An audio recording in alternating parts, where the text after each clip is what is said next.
Selamat. Kalau kamu menonton video ini, besar kemungkinan kamu sedang mengejar atau sudah punya 100 juta. Tapi kita jujur saja, di tahun 2026, angka itu bukan lagi simbol aman. Itu hanya angka di layar. Saat uangmu diam di tabungan, nilainya terus menyusut pelan-pelan. Inflasi bekerja tanpa suara, mengambil hasil kerja kerasmu sedikit demi sedikit setiap hari. Banyak orang merasa tenang hanya karena melihat saldo besar. Padahal yang berubah bukan angkanya, tapi daya belinya. Harga hidup naik, kebutuhan makin mahal, sementara uangmu tetap di tempat.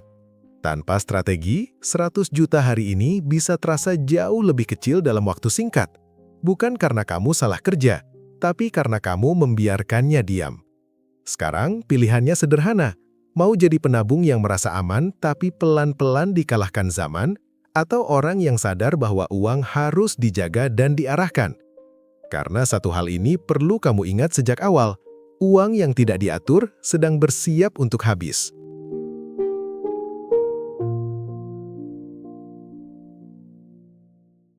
Cara lama mengelola uang sedang membunuh masa depanmu secara perlahan. Menaruh uang di bank lalu merasa aman adalah ilusi yang diwariskan terlalu lama. Bunga tabungan kalah cepat dari inflasi, sementara biaya admin tetap berjalan tanpa peduli kondisi hidupmu.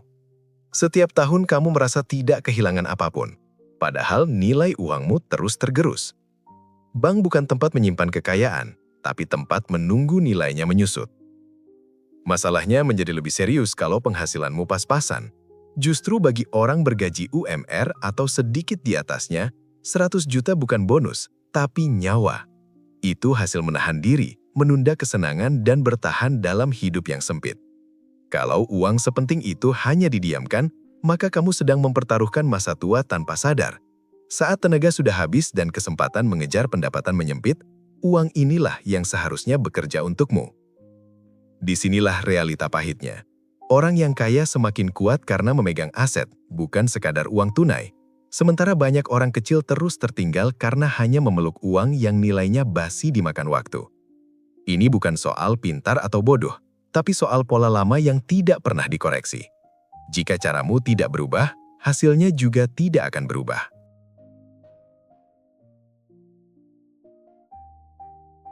Masuk ke strategi inti. Kalau kamu ingin 100 juta ini tidak hancur dimakan zaman, maka kamu harus berhenti berpikir satu arah. Uang tidak boleh ditumpuk di satu tempat dengan satu harapan. Ia harus dipisah, diberi peran, dan dijaga dengan fungsi yang jelas. Inilah konsep dasar strategi anti rugi. Bukan mengejar cepat kaya, tapi memastikan kamu tidak jatuh miskin di masa depan karena keputusan ceroboh hari ini. Pos pertama disebut bunker keamanan. Banyak orang meremehkannya karena terlihat tidak agresif, tidak menghasilkan cerita heroik. Padahal justru disinilah pondasi mental dan finansial dibangun. Bunker ini bukan untuk mencari untung, tapi untuk memastikan hidupmu tidak runtuh saat masalah datang. Tanpa pos ini, strategi secerdas apapun akan rapuh saat diuji keadaan. Alokasinya sederhana. 20% dari 100 juta, sekitar 20 juta, harus ditempatkan di area yang aman dan mudah diakses. Dana ini bukan untuk gaya hidup, bukan untuk belanja, dan bukan untuk dipamerkan. Fungsinya hanya satu, menjaga kamu tetap bernafas saat keadaan darurat menghantam. Saat penghasilan terganggu, kesehatan bermasalah, atau situasi hidup berubah tiba-tiba, pos inilah yang mencegah kepanikan. Instrumennya pun tidak perlu rumit. Reksadana pasar uang atau tabungan berbunga tinggi yang liquid sudah cukup. Fokusnya bukan mengejar return besar, tapi menjaga nilai dan kemudahan pencairan. Kamu harus bisa mengakses uang ini tanpa drama, tanpa penyesalan, dan tanpa merusak pos lain. Inilah uang yang membuat keputusanmu tetap rasional saat hidup menekan dari segala arah. Kesalahan fatal banyak orang adalah melewati pos ini karena merasa masih kuat, merasa sehat, merasa muda, merasa aman. Padahal krisis tidak pernah bertanya apakah kamu siap atau tidak. Bunker keamanan ini adalah tameng pertama agar kamu tidak menjual aset lain di waktu terburuk. Tanpa tameng ini, Satu masalah kecil saja bisa menghancurkan seluruh rencana besar yang sudah kamu susun. Ada satu hal penting yang sering tidak disadari tentang bunker keamanan. Pos ini bukan hanya melindungi uangmu, tapi juga melindungi pikiranmu. Saat seseorang tahu ia punya cadangan yang aman, cara berpikirnya berubah. Ia tidak panik, tidak gegabah, dan tidak membuat keputusan bodoh karena terdesak. Banyak kerugian finansial lahir bukan dari strategi yang salah, tapi dari keputusan emosional saat kondisi terjepit. Tanpa bunker keamanan, orang cenderung mengorbankan pos lain. Saham dijual di harga terendah, emas dilepas di waktu yang salah, atau investasi jangka panjang dipatahkan hanya demi menutup masalah jangka pendek. Disinilah kebanyakan orang merasa investasi itu berbahaya, padahal yang berbahaya bukan instrumennya, tapi tidak adanya penyangga saat hidup menekan. Pos ini juga berfungsi sebagai garis batas antara kebutuhan dan keinginan. Uang ini tidak boleh disentuh untuk liburan, ganti gadget, atau sekedar ikut tren. Sekali kamu melanggar batas ini, disiplin akan runtuh. Dan ketika disiplin runtuh, seluruh strategi hanya tinggal teori di atas kertas. Bunker keamanan harus diperlakukan seperti zona terlarang, kecuali keadaan benar-benar darurat. Banyak orang merasa 20 juta terlalu kecil untuk disebut aman. Padahal yang penting bukan besarnya, tapi fungsinya. Ia memberi waktu. Waktu untuk berpikir, waktu untuk menyesuaikan hidup, dan waktu untuk mencari solusi tanpa tekanan ekstrim. Dalam dunia finansial, waktu sering lebih berharga daripada uang itu sendiri. Jika kamu bisa menjaga pos pertama ini dengan disiplin, kamu sudah berada selangkah di depan mayoritas orang. Karena sebagian besar gagal bukan di strategi besar, tapi di pondasi. Bunker keamanan mungkin terlihat membosankan, tapi justru karena itulah ia bekerja. Ia diam, tidak terlihat, tapi memastikan kamu tetap berdiri ketika yang lain tumbang.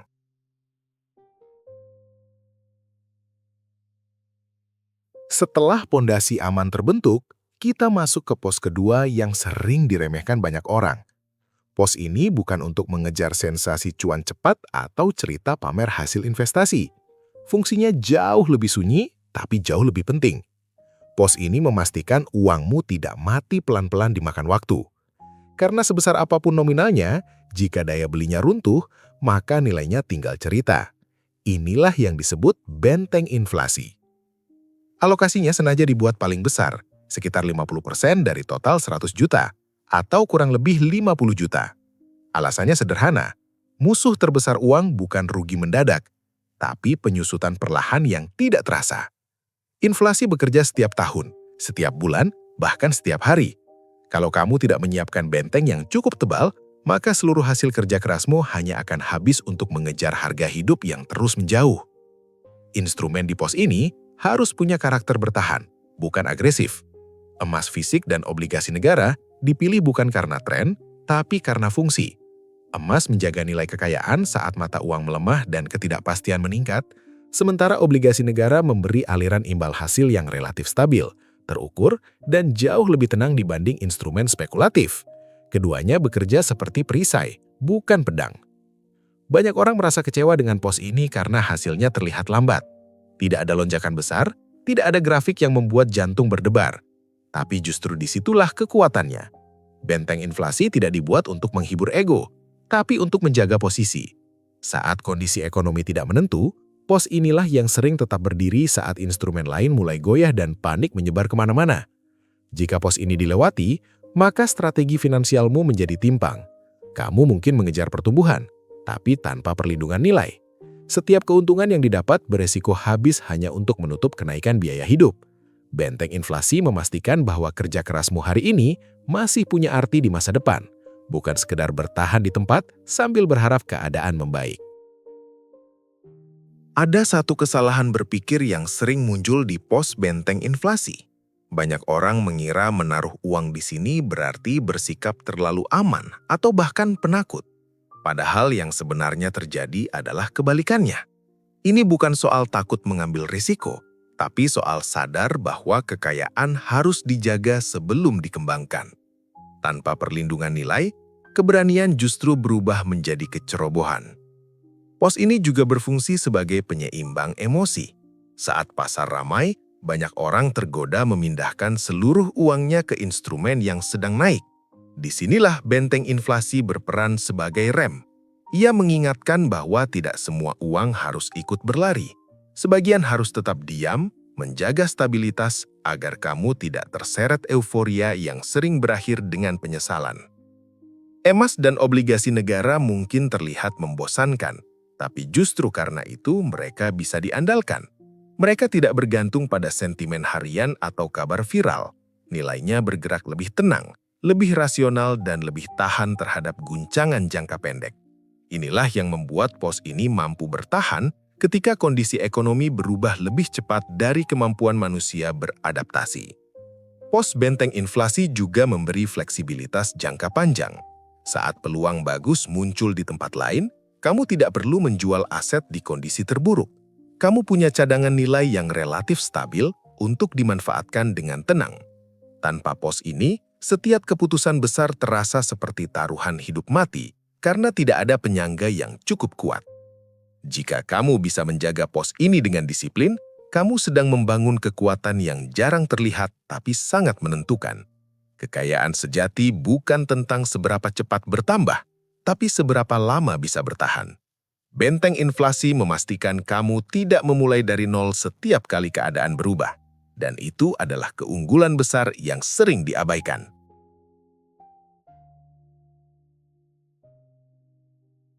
Setelah uangmu aman dan nilainya terlindungi, barulah kita masuk ke pos ketiga. Inilah bagian yang paling menantang sekaligus paling menentukan masa depan. Pos ini disebut mesin pertumbuhan. Disinilah uang tidak lagi sekedar bertahan, tapi mulai dipaksa bekerja. Tanpa pos ini, hidupmu mungkin aman, tapi stagnan. Kamu selamat, tapi tidak pernah benar-benar naik kelas. Alokasinya tidak boleh sembarangan, tapi juga tidak boleh pengecut. 30% dari total 100 juta, sekitar 30 juta, adalah porsi yang realistis. Cukup besar untuk memberi dampak jangka panjang, tapi tidak cukup besar untuk menghancurkan hidupmu jika mentalmu belum terlatih menghadapi naik turun. Ini bukan soal keberanian, tapi soal keseimbangan. Instrumen di pos ini bersifat agresif dan fluktuatif. Reksadana saham atau saham blue chip menjadi contoh yang paling masuk akal. Pergerakannya naik turun, kadang menyenangkan, kadang menyakitkan. Tapi justru disinilah potensi pertumbuhan nyata berada. Dalam jangka panjang, hanya aset produktif seperti inilah yang mampu melawan kemiskinan masa tua. Kesalahan terbesar banyak orang adalah menempatkan seluruh harapan hidup di pos ini. Mereka ingin cepat kaya, lalu mengabaikan kesiapan mental. Saat harga turun, panik. Saat naik, serakah. Padahal mesin pertumbuhan tidak bekerja untuk orang yang emosional. Ia bekerja untuk orang yang sabar, disiplin, dan paham bahwa waktu adalah sekutu utama. Pos ini juga menguji karakter. Kamu harus sanggup melihat nilai uangmu turun tanpa kehilangan akal sehat. Kamu harus mampu menahan diri untuk tidak menjual saat takut dan tidak membeli berlebihan saat euforia. Jika kamu bisa melewati fase ini, maka uangmu benar-benar berubah fungsi. Bukan lagi sekedar alat bertahan hidup, tapi kendaraan menuju masa depan yang lebih layak. Ada satu kalimat keras yang perlu kamu dengar sebelum masuk lebih dalam ke mesin pertumbuhan. Jangan serakah menaruh semua uang di sini kalau mentalmu belum siap. Tapi juga jangan pengecut menolak pos ini sama sekali. Saham dan reksadana saham bukan untuk menyenangkan perasaan, tapi untuk melatih kedewasaan finansial.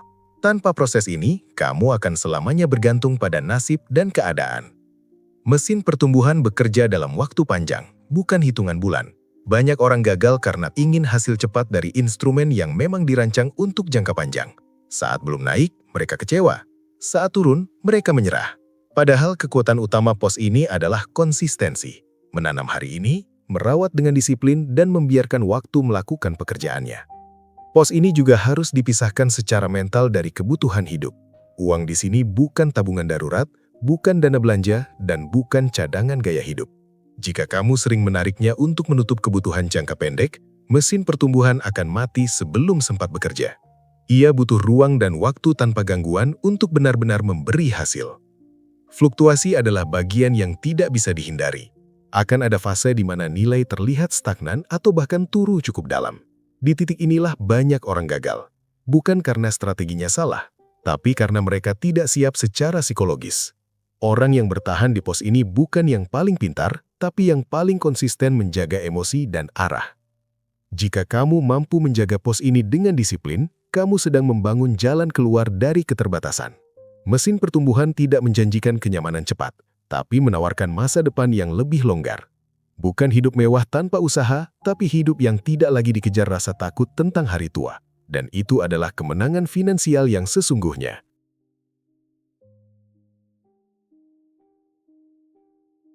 Ada satu kesalahan fatal yang sering menghancurkan seluruh strategi, bahkan pada orang yang merasa paling disiplin dan paling sabar. Kesalahan ini jarang disadari karena dibungkus dengan perasaan bangga. Merasa sudah menabung bertahun-tahun, merasa sudah menahan diri cukup lama, lalu muncul keyakinan bahwa diri ini pantas menikmati hasilnya sedikit lebih awal. Di titik inilah, banyak rencana finansial mulai retak tanpa suara. Begitu angka 100 juta tercapai, pola pikir perlahan bergeser. Fokusnya tidak lagi pada menjaga dan mengembangkan, tapi pada membuktikan bahwa perjuangan selama ini tidak sia-sia. Mulai muncul keinginan mengganti motor, menaikkan kelas kendaraan, atau mencicil barang yang sebenarnya belum mendesak. Semua dibenarkan dengan kalimat yang terdengar dewasa. Ini hadiah untuk diri sendiri. Padahal yang terjadi adalah kebocoran kecil yang konsisten. Masalahnya, di tahun 2026, barang-barang tersebut bukan pelindung hidup. Nilainya langsung turun saat dibeli, sementara cicilan dan biaya perawatannya tetap berjaan. Status sosial yang terlihat hari ini tidak akan membayar biaya hidup di masa depan. Saat kondisi ekonomi berubah atau penghasilan terganggu, barang-barang itu tidak memberi perlindungan apapun. Banyak orang dengan penghasilan pas-pasan gagal bukan karena tidak pernah menabung, tapi karena salah membaca waktu. Mereka merayakan pencapaian terlalu cepat dan melupakan tujuan awal.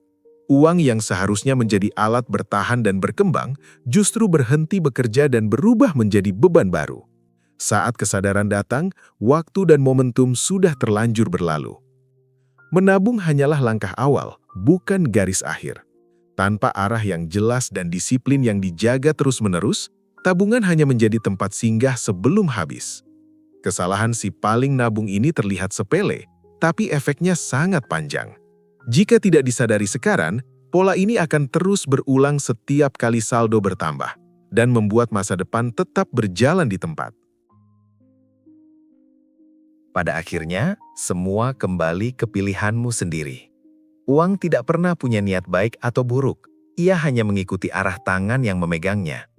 Kamu bisa membiarkannya diam sampai pelan-pelan habis dimakan zaman, atau mengarahkannya dengan sadar agar tetap berdiri melindungi hidupmu di masa depan.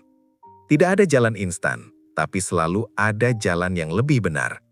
Kamu sudah berjuang mengumpulkan 100 juta. Itu bukan hal kecil. Jangan biarkan pengorbanan itu sia-sia hanya karena malas berpikir satu langkah lebih jauh. Di tahun-tahun ke depan, inflasi akan terus berjalan tanpa menunggu kesiapan siapapun. Yang membedakan hanyalah mereka yang menyiapkan diri dan mereka yang berharap keadaan berubah sendiri. Sekarang, giliran kamu bersikap.